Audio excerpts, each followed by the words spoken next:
Hello and welcome to another episode of Understand Nation. We got your three knuckleheads here, and we're gonna go over some amazing things that happened this week because oh my goodness, everything that released that just dropped. I can honestly say I enjoyed every single one of them. Unfortunately, we don't have the time to talk about all of them. We'll do what we can. Yeah, because I mean, Aura's only getting so much older, you know. So yeah, he doesn't have much time left on this world. I mean, don't you see this glorious beard that I've grown in a week? I don't think I could ever grow that in my lifetime. No. My goodness. All right. So we already know we have a lot to talk about with this list. So let's just get straight to it. Shin Ye-yeon's, I think you're not missing me. So Nick, since you're the one that dropped that bomb on us, why don't you go ahead and take it away? Oh man.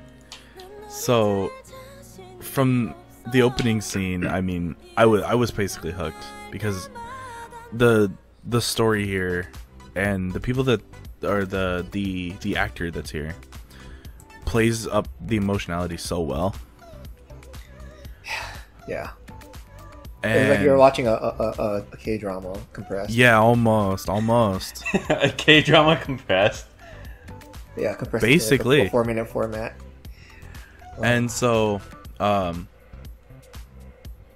you know, and on top of that, Shin Ye-yeon has a great voice. Yes, she does. And her delivery is amazing. Yeah, so I mean, if you can't tell by now, the song is a ballad. So, very emotional, very heart-wrenching, especially with the music video. You know, what was it like? What I say to myself, I was like, I'm not crying. There's just a ninja behind me cutting onions. Yeah. Something else I found interesting is the title, right? So they've translated it to "I Think You're Not Missing Me." But 넌 내가 보고 싶지 않아. 안나 봐, Jesus, is that can be translated a few ways, depending on kind of context. Right. But all of them relate to someone leaving and not coming back. Yep. Except for this translation. And so I think definitely that's interesting that they chose this direct translation.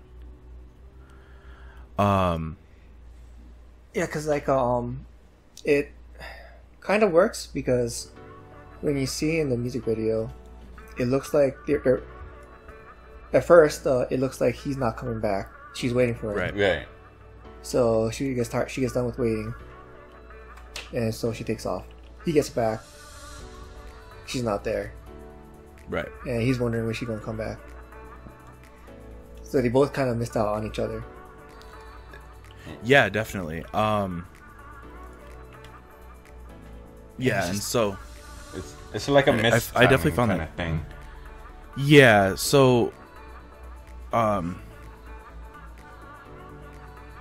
and so I definitely find that interesting. And I think that can definitely also relate to assumptions, right? Yep. People making assumptions because of a situation, which is funny because the like quite literal translation of the Korean title is like "You don't want to see me," which is what happens a lot inside of a relationship is the assumptions. Yeah, and that's like seeing the those stages of their relationship in this music video paired with her vocal deliveries. Jeez, like it got me right. Like get you right in the feels. Yes, like when you say shook, like yes, absolutely shook, like literally shook. This I want to say like they probably whoever directed this probably directed like a drama or something, you know, like I think definitely, and that's where we're kind of gonna have to ask Ori here is is Okay, the this is annoying me.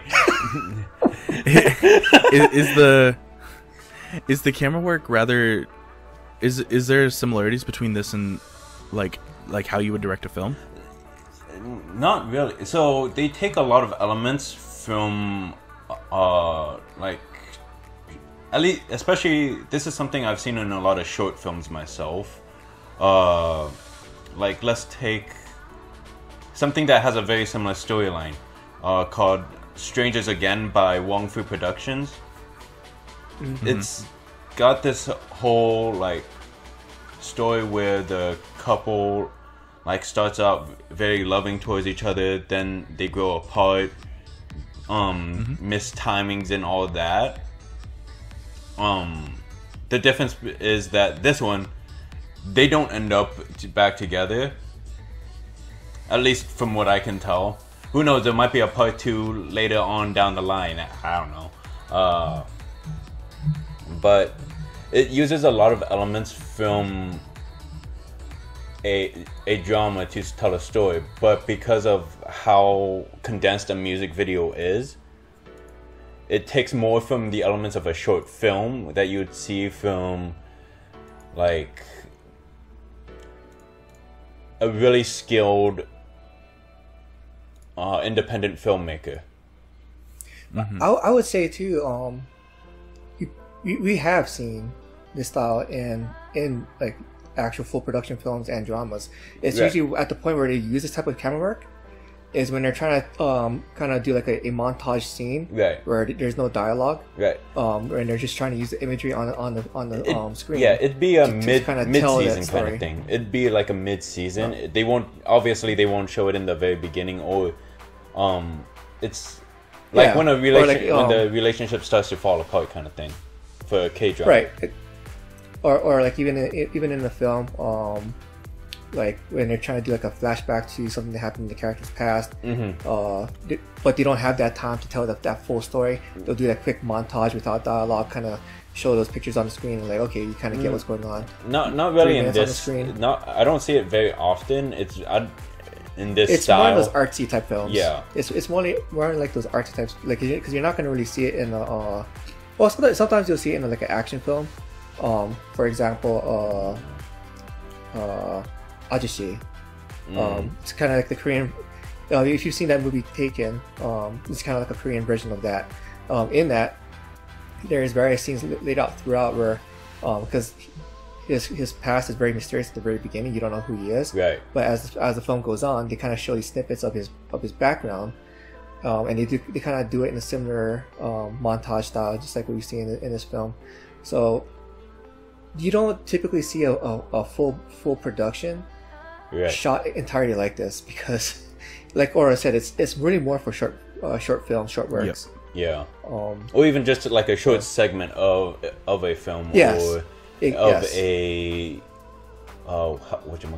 of a drama series. You don't want an entire drama series all with this kind of cuts. Yeah, because it's the whole intent is you're trying to tell one big or a summary, a summary of a story. A summary, perfect. You got it. So,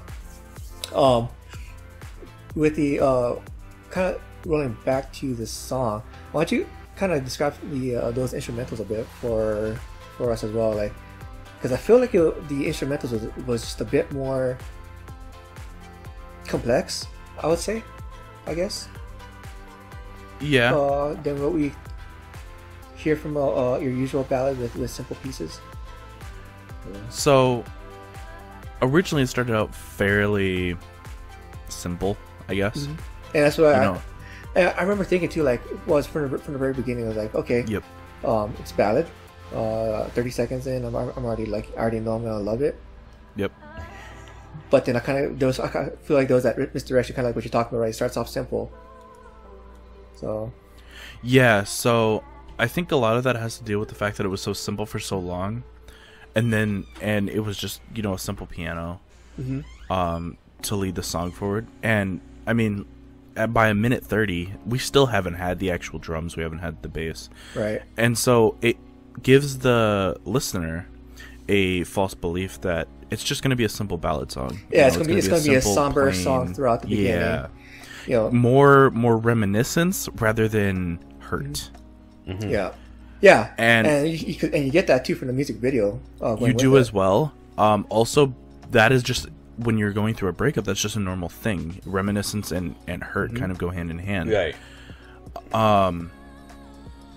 So, and you see that after a while, you know, they bring in the guitar, they bring in the drums and bass, but it's not an immediate thing. They introduce them and then they take them away and bring them back. Mm-hmm. Yes. And so I think what you're like feeling is very much like they structured, they put the emotion into the instrumentation of what a breakup feels like. Right. Yeah, because it definitely did kind of feel like they're going through the whole reminiscing right at the very beginning. You know, do I put a trigger on this or not? You know, do we break up? You know, do I go through with this? And then when they finally do go through with it, like it feels like everything was like just kind of culminating to that moment. And then once the musical coming starts to kind of like taper off, that's when that whole feeling comes in. I was like, and you'll notice as when the drums come in, you'll notice in the video as well they argue more. Yeah, because I mean like that. I mean, well, with the percussiveness of the drum, and that it evokes that conflicting that emotion. The feeling of conflict. Yes. My goodness. And I don't know if you remember, but last week can't English today. No. You remember last week I talked about the difference between the song leading the singer and the singer leading the song. This is very much where a song leads the singer. She doesn't have to do anything hyper technical with her voice, right? To give this song momentum, because the way that the producers have structured it, it already has that momentum. Right. The whole everything is culminating from the musical accompaniment. Yep. Yeah. And that's not to say that she doesn't have to do any work. There's still a lot she's doing technicality that I probably don't know because I'm not like a singer or anything. Right. I mean, something I did like though is. You mentioned how the song was leading her, but like her voice was not drowned into the background like some other songs where the song would lead the artist. You know, it was still forefront. It's just that it followed through with the song. Yep. Yeah. So there's like this little niche where you can actually when you're mixing a song, where if you put the music too quiet, it won't give that song that forward momentum. It won't continue to drive because it's too quiet. It's in the background. Which I kind of feel like a lot of J-pop songs fall into that. It does. They do. They rely on vocal techniques to lead instead. Yep. But if you put it too loud, it will mix in with the singer's voice. Which we're getting a lot of that in K-pop. We do. So the typical thing in Korean pop especially is to make the song louder, and then you can tune the singer's voice to be louder or quieter than you need. You set the music and then you tune the singer. In J-pop, they set the singer and then they tune the music. Yeah, and the whole theme with K-pop too, that comes from American pop, because American pop started doing that 10-15 years ago. Yep. So as far as that goes, but there's like this little niche where if you hit that like little niche, it will be perfect, and it will lead but not be overbearing. Right. And she can still sing over it. Yeah. And that's what they did here, which is an applaud to the producers because it's really difficult to do. Yes. So if you have not, if you love ballads and you have not checked the song out yet, definitely get on it. Yeah. And I think now is a good time for us to move it on because we spent a lot of time on that one. Yep. So this is an artist that I really love. I've discovered her. I originally discovered her back in 2018. She actually debuted 2018 with a pre-debut in 2017. Rediscovered her in the past like 3 months or so, and I'm so glad I did. Artist is Minseo. Okay. This is her song, No Good Girl. Jeez, how many comebacks is this now? It's like her 7th comeback now? 6th comeback? I've lost track. She's pretty busy, and she's Yeah, amazing. it's something like that. So, Aura, why don't you go ahead and take us in with your thoughts on the song and video? I mean, it was a good song. For me, it wasn't as eye-catching or music. It wasn't something for me. It was all really good. It was all really well done. The color choices, the color palette, like whoever produced it knew what they were doing. It's, how should I say, like when she's downfallen, they use the lighting and all the techniques to show like that she wasn't at her high points, but then like they used other more like brighter colors, more reddish colors, more vibrant colors to show like her change in mood throughout the video, you know.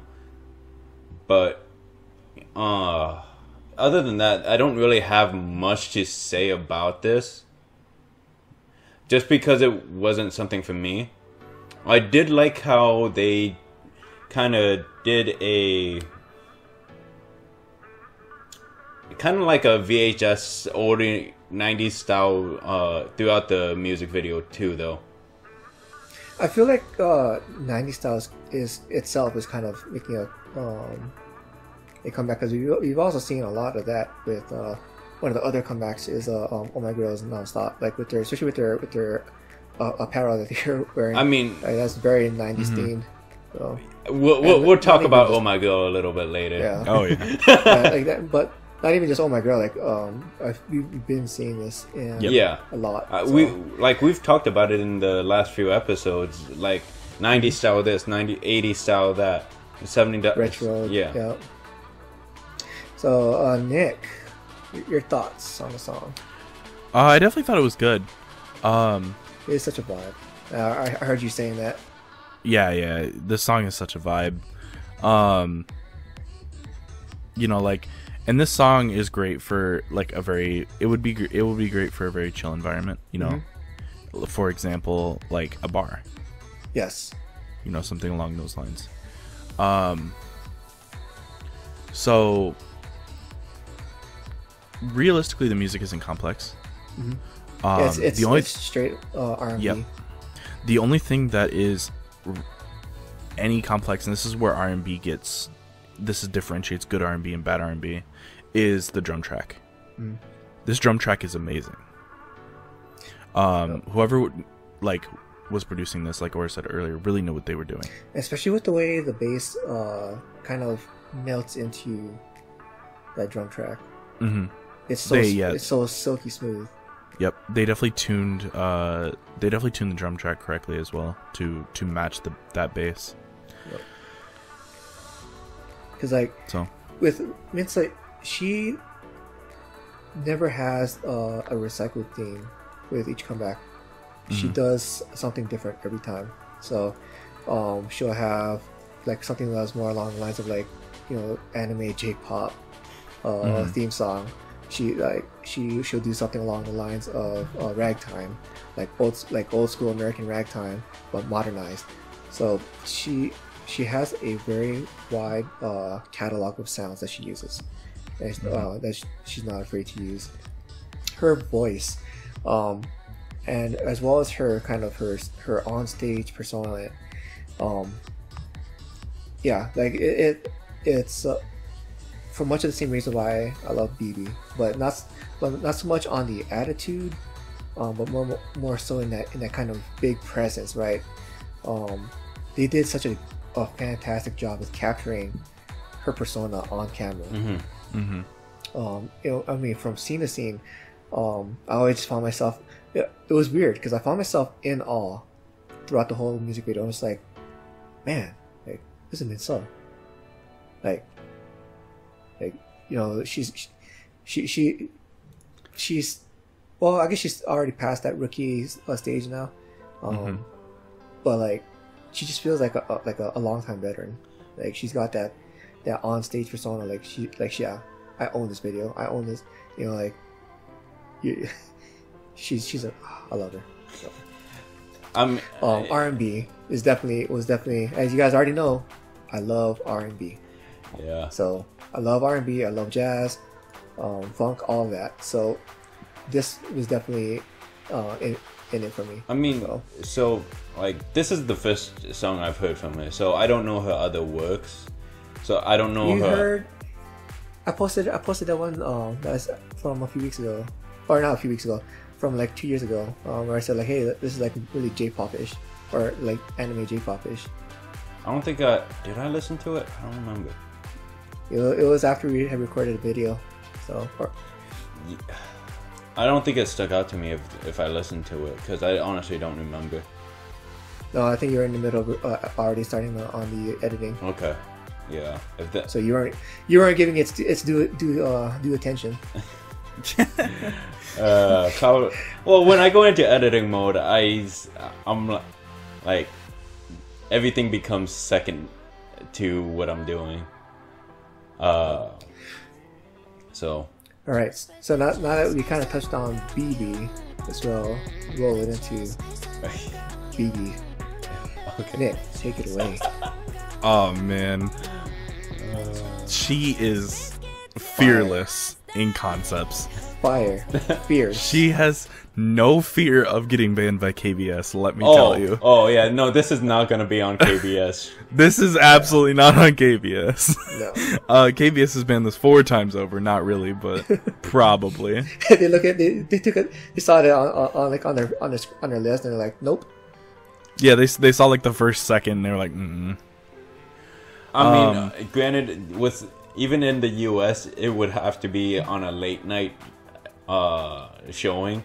Mm-hmm. Yeah. Because they do. Yeah, because there is cussing in it. Warning, there is cussing. There is.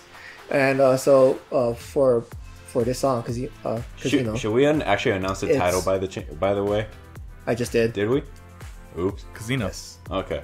So it's a hip hop R&B. Yeah, sort of with a very electro vibe. Yeah, it's like very interesting, and it's definitely an interesting mashup. It's like we can't say that we're surprised coming from her debut and her first comeback. Oh, like we already knew that she had this in her. Yep. I just didn't think that she was going to release something like this right now. I'm not surprised, just because it shows that she's more willing to take risks with her music videos, and you've seen it like where she's willing to take risks, and just watching this, she's just seeing how much farther she can go. And it's such a complete 180 too compared to her last music video. With the MVs, I think it's definitely the influence of Tiger JK, right? Yeah. Yeah. And he was actually in the MV. Oh yeah. When I saw it, I was like, wait. Let me play that back. Yep. Is that? Yep. That's Tiger. Yep. Yep. Which, so, if you don't know who Tiger JK is, he's a legendary hip hop artist. In the biz for how long now? Like 17 years, or something like I that. can't remember. Yeah. You know, he's Is been he in for a on 20 long now? time. I don't know. He can also speak English, so you know. Yeah, because isn't he a California native? I think he is an LA born native. Yes. Yeah. So. Yeah.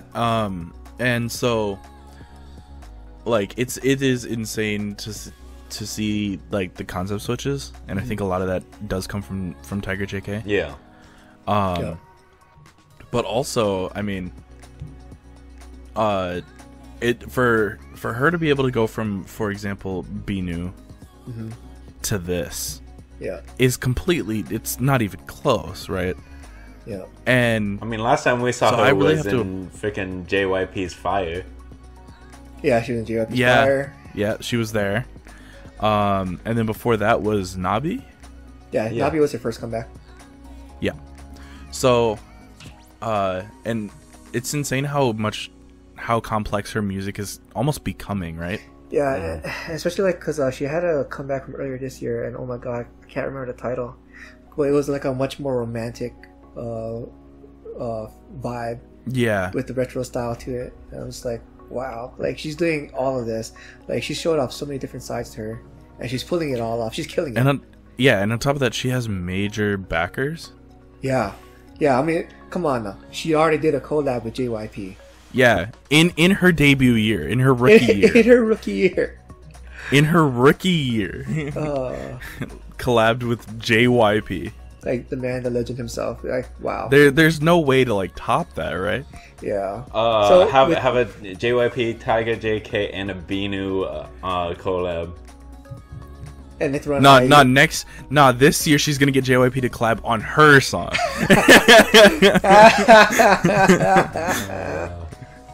Yeah. But, so like, with this song too, like, I'm gonna be honest, like the lyrics, there really isn't much to it. If you remember from last week when I talked about H&D, Seoul and Dohyun with like throwaway lyrics, like when you look at the lyrics for this song, it's pretty. It's pretty much like nothing but like throwaway lyrics all throughout. Yeah.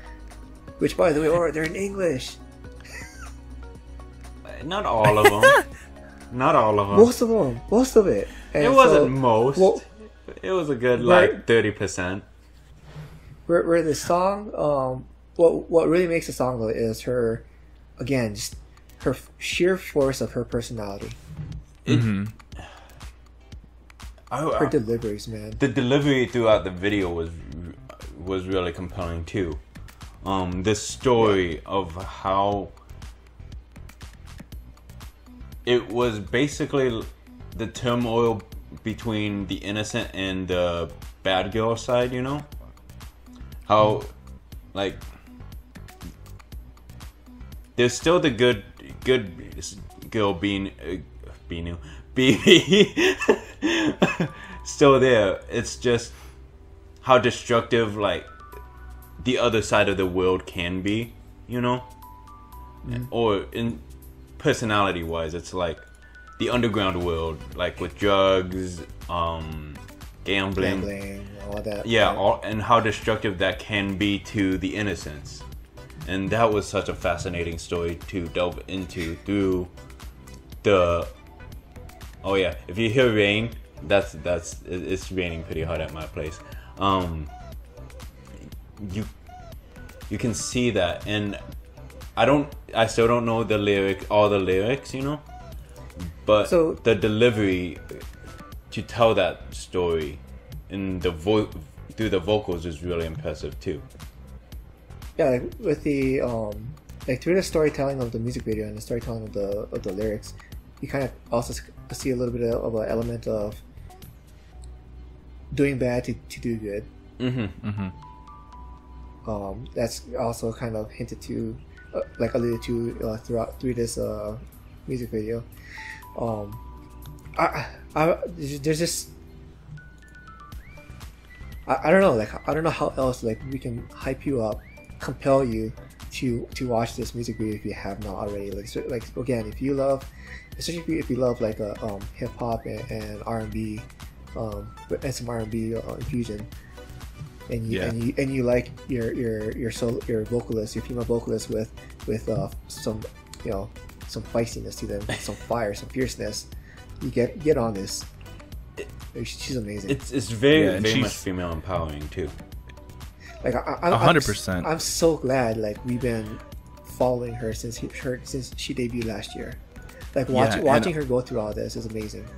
And especially as well, there's not really an artist that I know of, at least, correct me if I'm wrong, that will go this far out of their way to just have this kind of an MV, you know?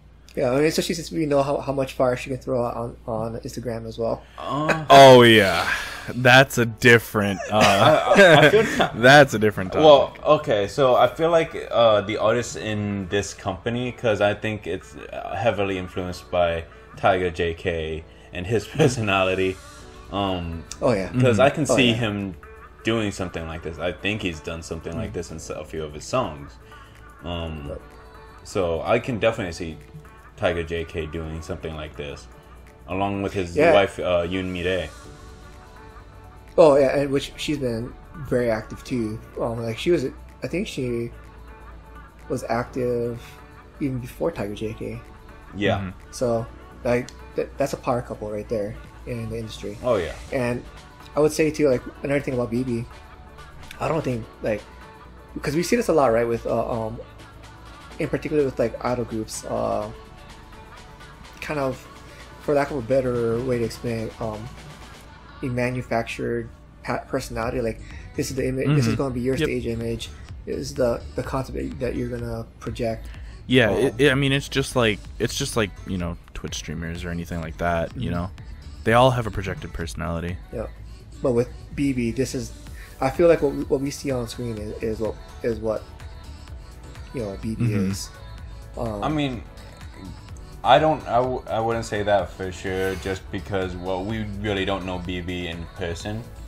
But it's, I would say like what I'm saying is, if it She feels projects- much more genuine, like Yeah, the way she projects it. Yeah.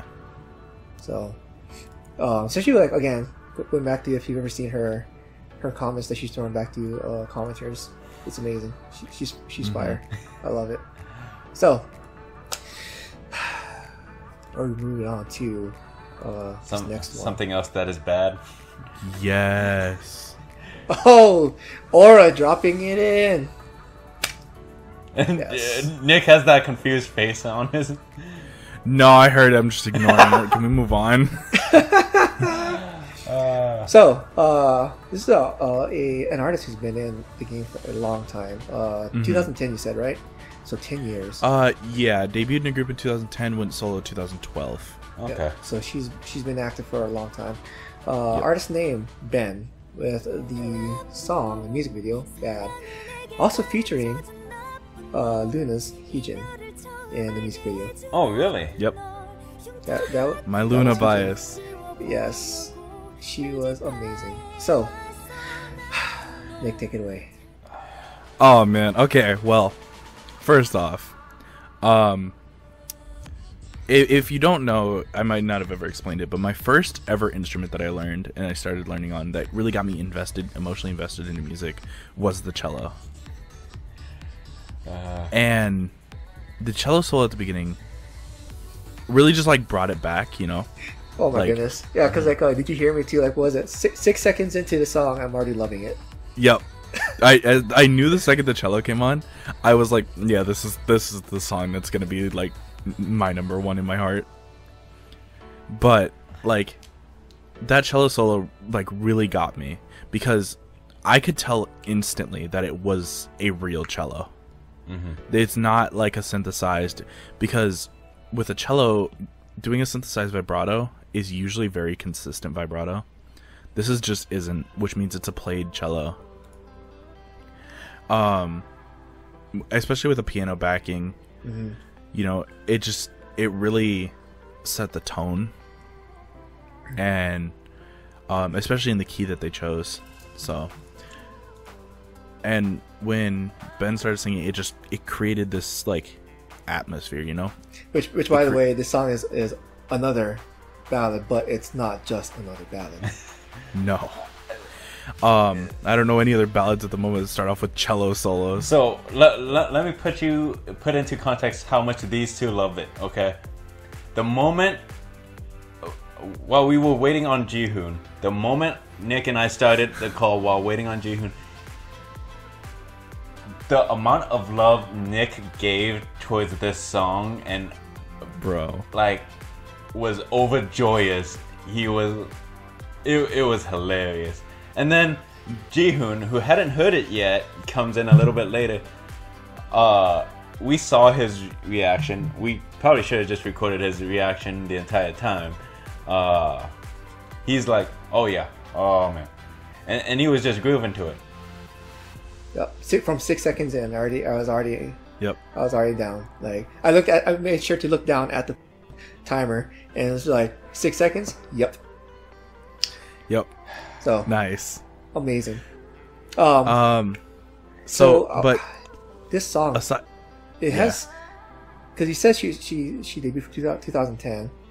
Yep. And one of the things I felt with the song was that it kind of had like a very timeless feel to it. And I was even reminded of like some of my grandmother's records, where because she's got like records from like, you know, the 70s, 60s, 50s, and you know, some of those ballads that she had on records too. Like I kind of had like a bit of nostalgia to, like, you know, to those songs as well. I can't name any off the top of my head, but you know, there's a very timeless feel to the song because of the instrumentation and the delivery. I mean, yeah, since they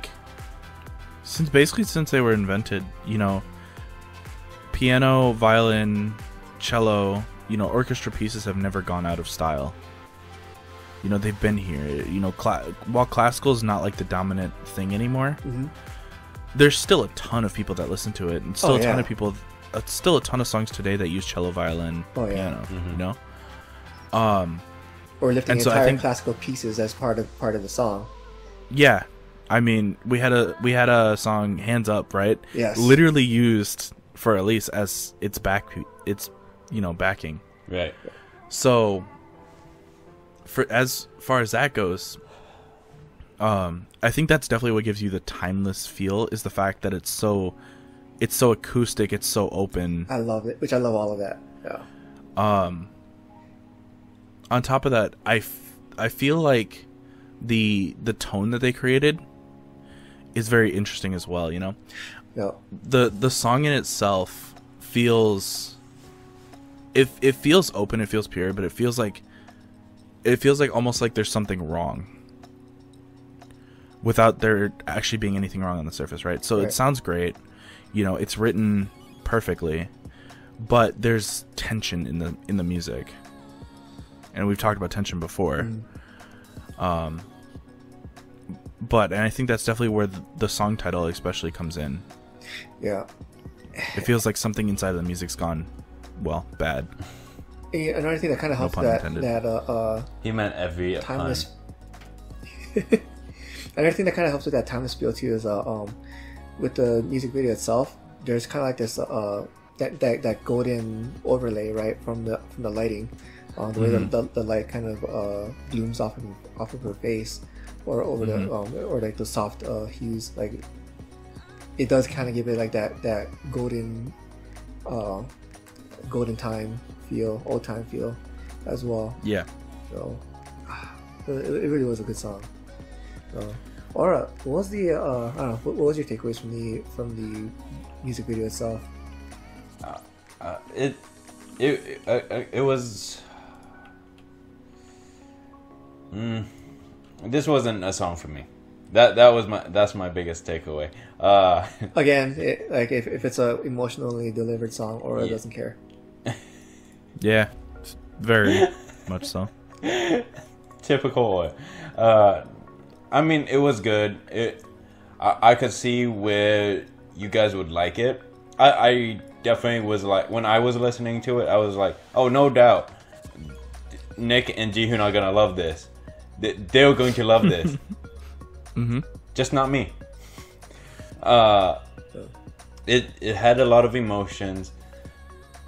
I did not know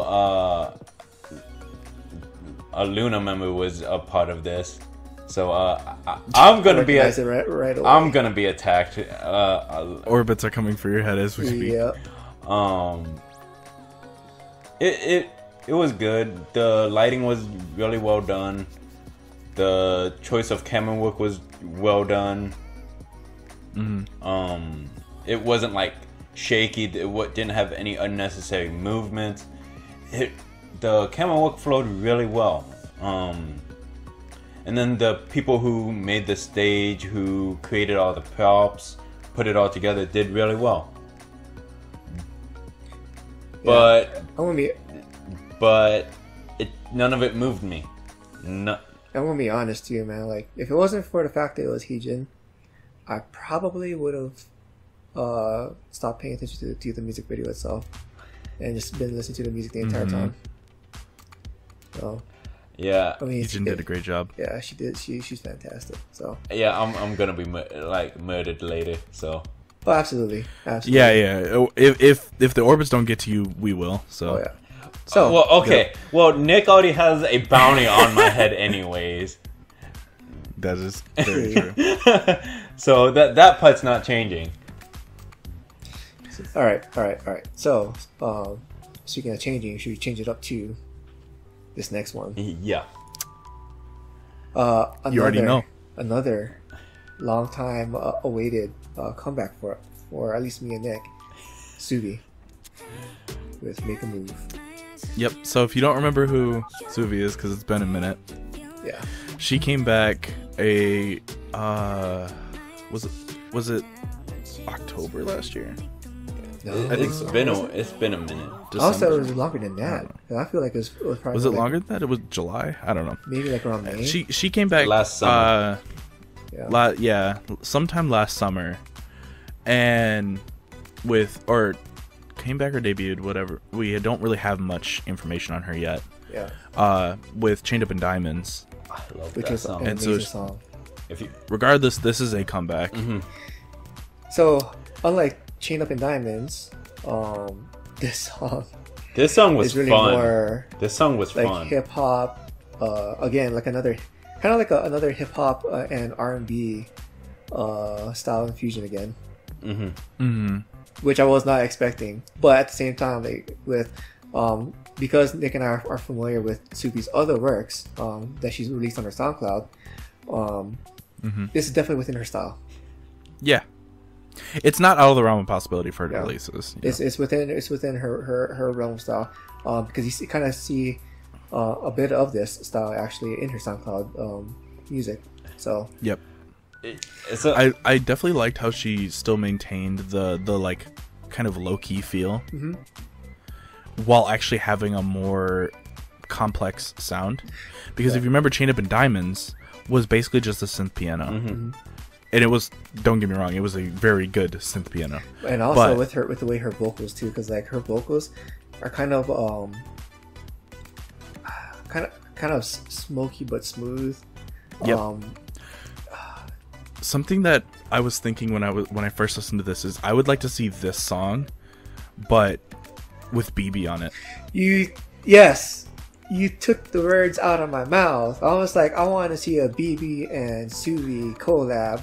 After seeing these two videos this week, I was like, man, like these two just need to get together and like make some magic happen. Yeah, because actually their voices are unbelievably similar. Oh, bro. And imagine if they top it off with some Minseo. It's over. It's over. It's an all kill. I'm dead. Like, yeah, I'm dead. Make a group. Make it happen. But for those who don't know, these two will talk days, months. Okay, honestly, we talk about a lot of music videos. We talk about a lot of artists in our videos, but off camera, like in the chat themselves, they will talk nonstop about BB, Suvi. Like just recently, Jihoon has talked almost nonstop about Minseo. Okay, like right now, Idol Stan Nation, but our Discord, Jihoon has kept it as BB Stan Nation for almost a month. Because so basically the running joke of this is when Jihoon's not talking about Oh My Girl, he's talking about BB. When I'm not talking about SIS, we're talking about BB. And but unfortunately, I'm not as invested into BB or Suvi. Unfortunately, I'm also not as invested into Ruan as these two are. Don't get me wrong. These artists are really good, but they talk about it so much. I would definitely also like to see. I would definitely also like to see, if Suvi has developed any backing as well. Yeah. I mean, I feel like it because this video was definitely had a much bigger budget compared to Chain Up in Oh, yeah. for sure. Well, because Highlight signed her. Okay. Oh. She's under Highlight Records now. Okay. Apparently, this is what I've heard from a bunch of people who have information on her, some information, and from what I understand, and you know, if information comes out later, then correct me if I'm wrong. Mm-hmm. But from what I've been told, Chained Up in Diamonds wasn't a company production. That would explain a lot, bro. Yeah. And if she produced that by herself, like with her own And funding, so- that's amazing. Because that was such a good Yeah, song. I don't know the funding situation and how she got, and if she was alone in producing it or anything like that, but it wasn't company produced. And then Highlight Records, after Chained Up in Diamonds happened, because obviously Chained Up in Diamonds did pretty well for a debut for an unknown artist that didn't really have promotions. Right. Highlight then signed her. Yeah, because I would have signed her based off of Chained Up in Diamonds. Yeah, No problem. easy. For Now, Nick, why don't you give a little bit of detail about Highlight for people who don't, Highlight Entertainment for people who don't know what Highlight is? So Highlight Records it's an entertainment group that usually doesn't have like a ton of artists. Because weren't they produced by Beast, the group that was formerly Beast turned Highlight? Then that's a different No, group. Different. That they're actually their own group. So from what I understand, Highlight Records is hang on, there's some information on them. They're an entertainment company under CJE&M. Okay.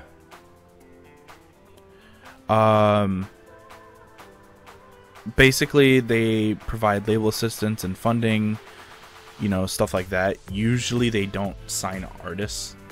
yeah, because they were only founded like in 2018. Okay. Yeah. But they do have quite a few artists. You know, they have you know, G2, Ready, Soul One. So they have quite a few artists. That was in Motorcycle. Yeah, it was. So they have quite a few artists, and so Suvi is now one of those artists. Well, it's great to see that she's making progress in her career with some actual backing now. Right? And Yep. it's like, and it showed too in this video, because one of the things that really caught me off guard from the very beginning of this video was that getup, bro. I'm like, what is up with this ratchet getup, right? Mm-hmm. And but then later on, like they show the other character, which is also portrayed by Subi. I guess she's like a detective, and she dressed more professionally, kind of like like a mashup between a modern and noir style like detective. Right. And so Yep. it was great. Like she's showing off like those two personas, portraying those two personas in this music video. Basically, like it's the cops and robbers theme, Yeah. Yep. and it was great. I like the like, from the portrayal of the characters, right? The sets, the costumes, they were very well done, and I think that was very much helped along with having an actual label to help produce it. Yeah. Yep. I definitely agree. I do hope that she continues also promoting on Stone Music as well, because she definitely got a lot of publicity from there promoting Chained Up in Diamonds on Stone Music. Yeah. But with now being under a company, she should be able to Maybe even reach 1K. yeah, but also be able to promote on music shows, stuff like that. Man. Oh, yeah. Oh man. Yeah. So we will definitely have to see. Right. So, Oh my god, Nonstop. yes. So, time to move it on to Oh My Girls Nonstop. This is a long-awaited comeback from Bungie from last year.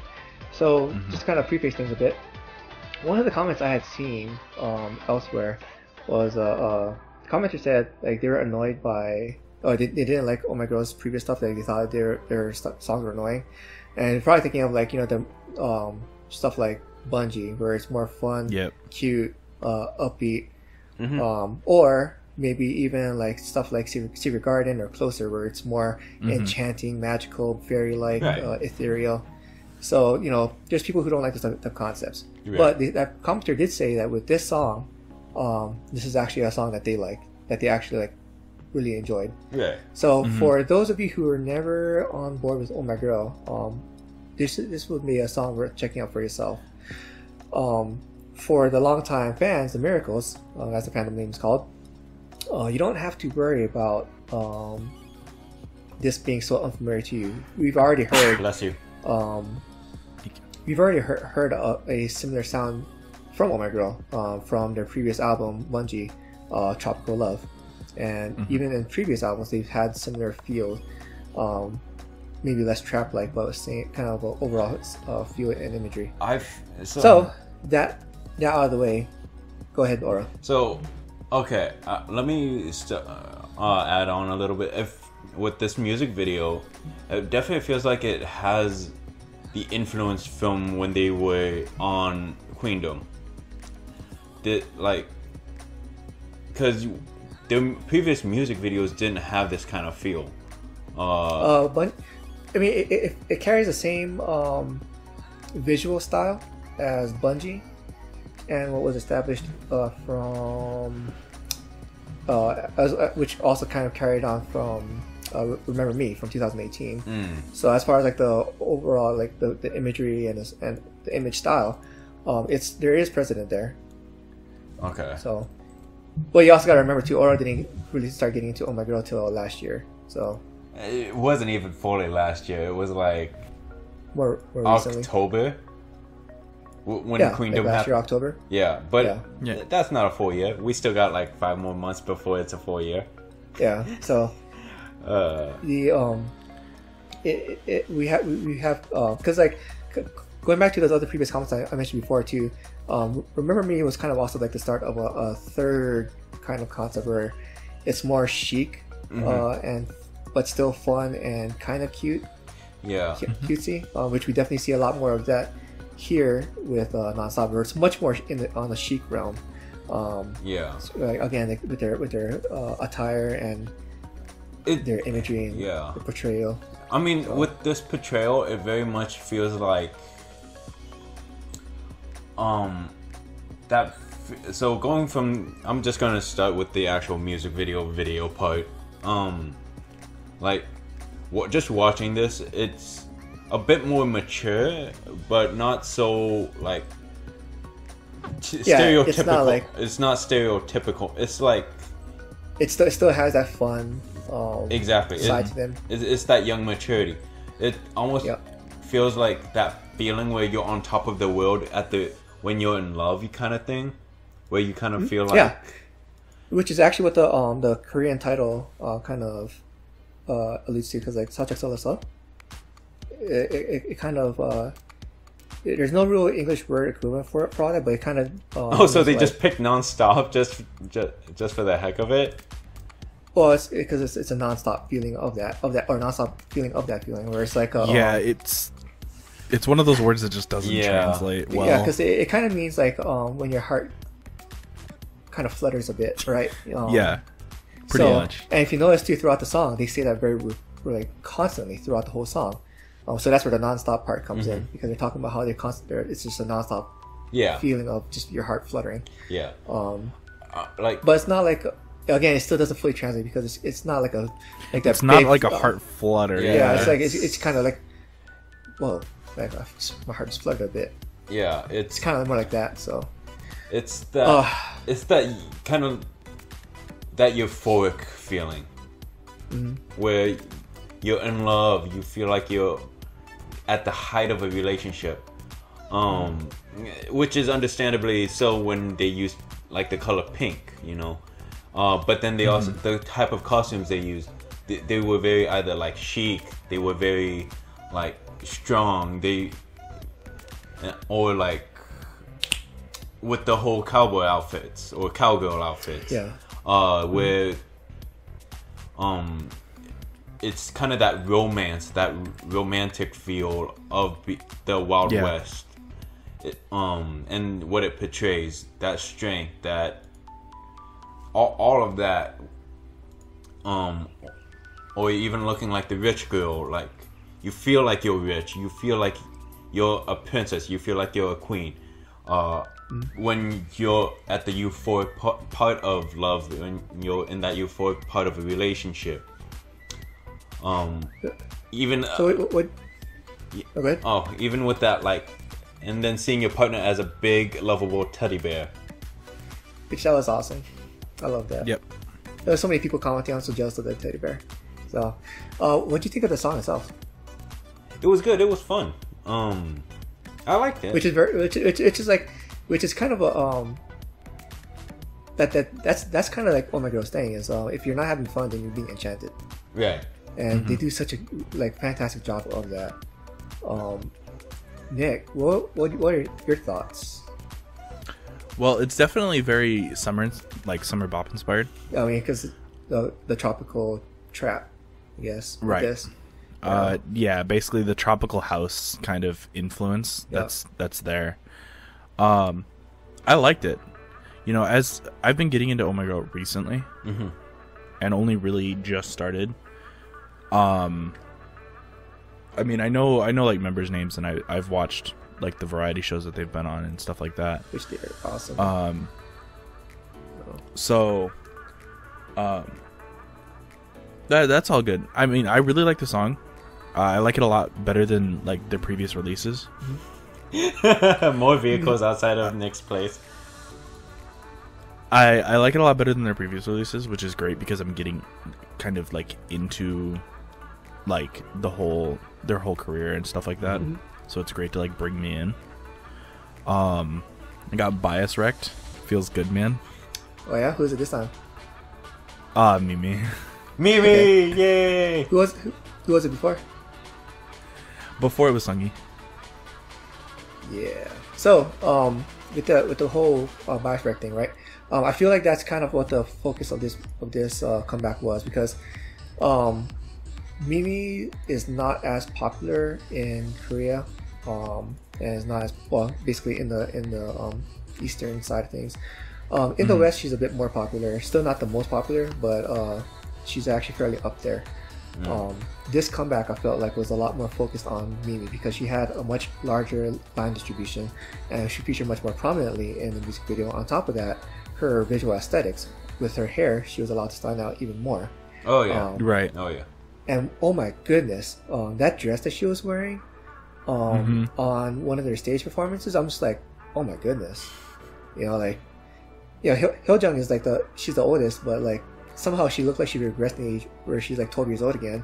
But then here you got Mimi, like just absolutely slaying people with this mini dress. I'm just like, wow, like that made me flutter. So I'm just like, and seeing like how they mentioned too, like in articles where Mimi was trending because of her hair. Aura was the first one to mention that to us. It's great. We're finally seeing her popularity kind of get up to where it should be. Yeah. She's starting to get noticed more. So, as for the song itself, for myself, I liked that it was different because with this, I feel like it's got a bit more of a Western appeal, especially with the way the vocals were, because the vocals are a lot more subdued than your typical Oh My Girl song. And I think that was necessary to help Mimi kind of pop out more with her rap drops, especially. Yeah, I that was something I definitely noticed while I was watching. Is there's a lot of rap drop. Yeah, Sungi rapped. Yeah. Yeah, I know. Like I saw that and I was like, "What are you doing?" Like, mind you too. Why do I like this? Oh My Girl does not have another designated rapper. The only designated rapper is Mimi. She's their main rapper. They don't have a lead rapper. They don't have a sub rapper. And now all of a sudden, here comes Sungi. He's a vocalist. She's not only a vocalist. She's their main vocalist. She's one of their two main vocalists. And here she comes in as a lead rapper. I'm like, whoa! I was laughing. I loved it, bro. I'm just like, my mind was just so blown. I loved it. But the music video doesn't do her justice. If you watch her live, their live performances, bro, Sungi slays with that lead in. I'm like, whoa. Okay. So Jihoon, as someone who went to their concert last year, since this was something that was the part of our first episode where you talked about going to the concert. How would you have felt if you saw this live in person? Oh, bro. My weight He wouldn't be here. He wouldn't be here today. His heart would have stopped. Yeah. Because, like, and I'll be honest, like, my first time I watched it, I was just kind of like, well, like, what happened? You know, like, because with Oh My Girl, I'm used to much more open vocals, right? A lot more usage of mixed voice. Here they use a lot more head voice because you know,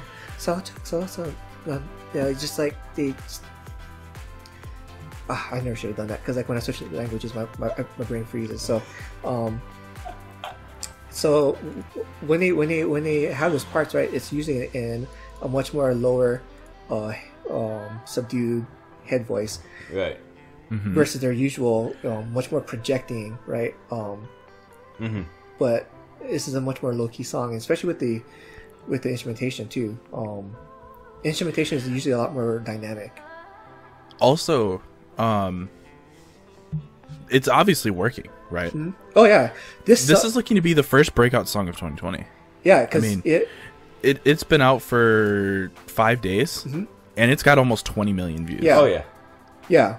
Like there's other. This is if this continues at this pace, it's gonna be the first breakout song of 2020. Yeah, because there's other artists who are much more established that I thought that had a much bigger fandom, who released songs and just like in the same time period and haven't hit the same amount of views. I'm like, whoa, you know, if you were to tell me 2 years ago that Oh My Girl would have gotten so much more views compared to this other artist, you know, 2 years ago, I would have been like, look, as much of a fan as I am of Oh My Girl, I'm not delusional. Right. But like here they are, I mean, it's like, whoa. Because Oh My Girl, I know they pull like, you know, 20 million views.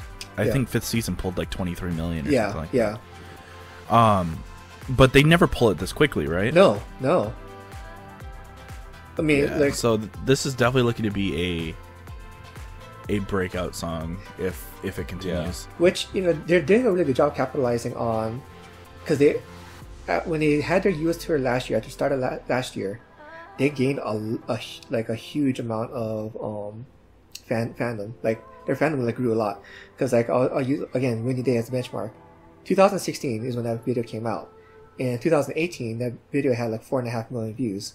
Come February or March, I think it was like the video was up to 8 million views. Now it's up to like almost 14 million views, I think it was.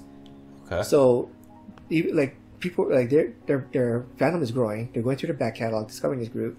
Yeah. And this song, again, because it's in this style, and because they're also focusing in on Mimi, I feel like it will grow the Western fandom, especially, so much more.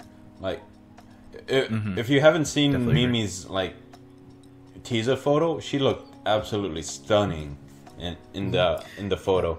And that was a photo that was trending. It was that her in that purple dress with that purple hair, like it really accentuated how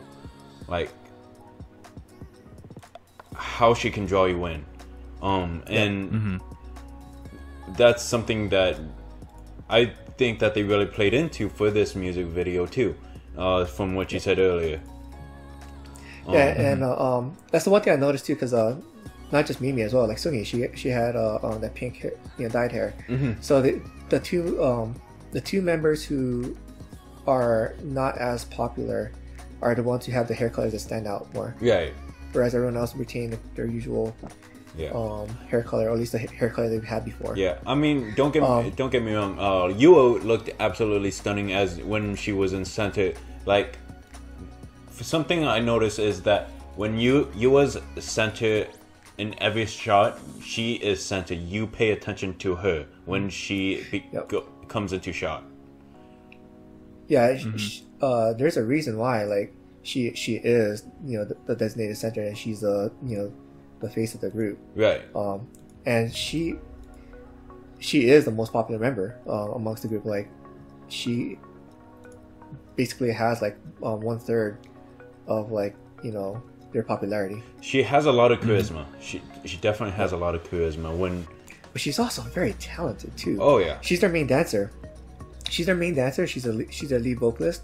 But even as a lead vocalist, she she could very much well be a main vocalist as well, because her vocal timbre contrasts to Hyojun and Seunggi, who has a much more higher pitch, right? And with Yua, she can go either which way. She can go in like a higher, wispier sound, or she can go in a more lower, huskier sound. She's amazing. So yeah. Now, besides Mimi's hair, there's also a few other things with the hair that's been changed up too. So like Arin, she's never had her hair this short before, from debut to now. This is the short she's had her hair. Hyojung, she's never had bangs before up until now. This is the first time she's had bangs. This is the first time you have. Okay, let me mention something else. This is the first time you haven't mentioned bangs immediately when you notice them. Like, well, because those are the more pressing things to talk about with this. And then like Yua goes the opposite. She's always had bangs up until this comeback. Like this is the first time like showing off that forehead in all its glory. So yeah, this comeback wasn't what I was expecting, but I still loved it, still enjoyed it. As a longtime fan, I don't think it's like their strongest, like their hardest hitting, moving performance, I would say. But the music, like the MV views, like shows like their fandom is growing, and with this, I think it's gonna further grow. Like Oh My Girl has been a slow burn. Like they weren't very popular from the very beginning, and they've been slowly kind of gaining that popularity. And it feels like they're not stopping. They're not stopping. Yeah, but before this gets any longer, we should probably stop. Oh no, I'm ready to go for another. I'm ready to go for another half hour. So. Yeah. Well, if we go for another half hour, you're going to have to make an episode by yourself. Which I've done before. Yeah. So, all right. Let's go with our music video of the week. Gentlemen, bring it in. Starting with me. Okay. Always. As always, because I need time. So. In other words, Jihoon's gonna go last and piggyback off of me and Nick, as usual. Make a Move by Subi. Okay.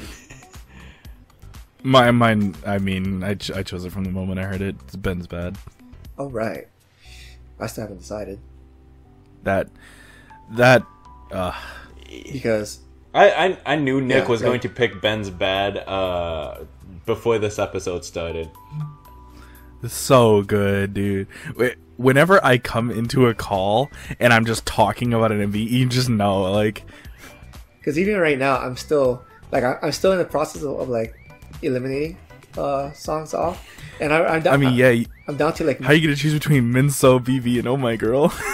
And Ben and Subi and Shin Young, like, bro, like right now I've got it down to like Minseo and Oh My Girl, which I guess I'll go with No Good Girl Nonstop. There you go. There it is. I was waiting for that. So basically a no surprise move by Jihoon. Absolutely. Yep. So, time to move it on to our quick shots, starting with myself. So, Girls in the Park, GWSN, they had their comeback with Bazooka. This song, they finally changed up their sound. They finally moved on to a different sound. So, Girls in the Park, I really liked their debut. That put them on the radar for me. Their first comeback, I thought was great. Going with something familiar. But then by the time they had their second comeback, I'm like, okay, I'm ready to move on from the sound. Like, but with Bazooka, it's changing up the sound. With that, it kind of showing off, more of this fun, but also chic and a little bit of attitude thrown in there. So basically, kind of like for a lot of the same reason why I'm loving Signature. So, Bazooka, it's kind of got bringing me back into GWSN. Worth checking it out. And on to you, Nick. All right. Well, A-Pink took their 7th win for Dum Dum on Music Core, and that is also their 50th overall win. Amazing. So that is now 50 music show wins that A-Pink has to show for themselves. Over the course of 9 years, too. Yeah.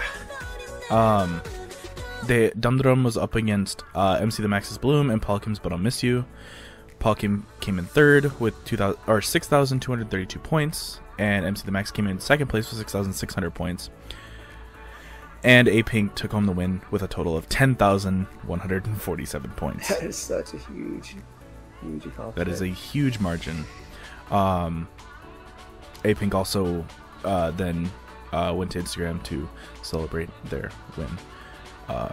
So, congratulations to them. Yeah. All right. And to you, Aura. So, okay, I want to preface this before. So we have our list of who we want to talk about, and Jihoon just puts Aura is old for what I'm supposed to say. What am I supposed to say to that? That you're old, of course. And that's really it. You know? But seriously though, what I want to say for a quick shot that isn't on the list is Hana Jang, a former YG trainee. Oh yeah. She had on April 30th. She released a music video called "Runaway." So yeah. Talking about how she ran away from YG. We're leaving that in. Jihoon's getting sued. Yeah. But no, go watch it. Go support her. You know, you might like it, you might not, but give her some love. And then another thing that was just recently released is Twice's behind the scene documentary. The first episode is free up on YouTube right now. You'll have to pay for the rest for YouTube Premium, but it shows like their experiences from when they debuted till now. For their or at least until their Twice Lights concert. Twice Lights concert, yeah. Yeah. So go ahead and watch that, cause as well, it shows all the struggles and a lot of feelings that the members have gone through. Yep. I cried. He's already starting to cry. So, again, just thinking about it. So He's also old. He's also old. Yes, so. Yes, I'm old. All right, we ready to wrap it up? Wrap it up. Take it away. All right. Thank you for watching. This has been Idle Stand Nation. Make sure you like, comment, subscribe. Click that bell icon if you want to see more for when we post in the future. Join our Discord. We also post our videos there. If you want, you can also follow us on Twitter. We frequently talk about stuff there, and someone that's been using Twitter @s me randomly. Thanks for that, guy, by the way. Does someone? And yeah, someone does. And so yeah, that has been all. We will see you guys next week. Bye. Peace.